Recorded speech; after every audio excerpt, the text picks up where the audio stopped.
Hey guys, it's Greg from East Coast Dies, and I'm going to talk to you about stringing a high pocket.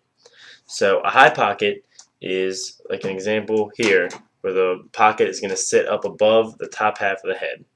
And so a couple advantages to having a high pocket are that you'll have more hold. Generally, high pockets have a lot more hold, and you can throw a lot better fakes with them.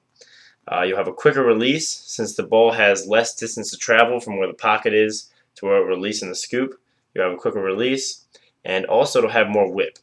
And some people don't like more whip, but if you do, then a high pocket might be the way to go. With a high pocket, because you have more whip, it makes it much easier to shoot sidearm and overhand, and also you can get a lot more power in your shots. For example, Paul Rabel generally uses a high pocket, and he's able to generate a lot of power in his shots because it holds it in there to the last second and really cranks it up right before your release. Generally, I wouldn't recommend a high pocket for every player. It really has to be something that you would have to try out and really like yourself. But some midfielders who like to take really big outside shots or really big shots down the alley might like it. And some attackmen who really prefer the quick release for feeding may also like it. A lot of defensemen also like it because it allows them to put a lot of whip in their stick, and therefore it makes those really long cross-field passes a lot easier because they can get a lot of power on it.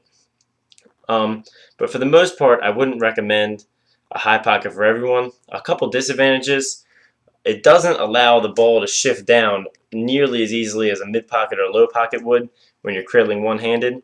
So that's one serious drawback for an attackman who wants to use a high pocket, but not quite so for a midfielder because when you cradle in the box or down by your hip, it's still going to sit up high where you want it. Also, you can't have quite as tight of a channel with a high pocket.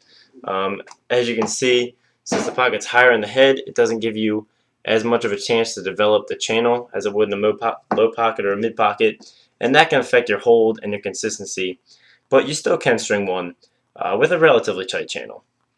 Just a couple tips for you guys when you want to string a high pocket. You want to, just like every other head, interlock those first 3 diamonds of mesh down very tightly down the head to create the channel.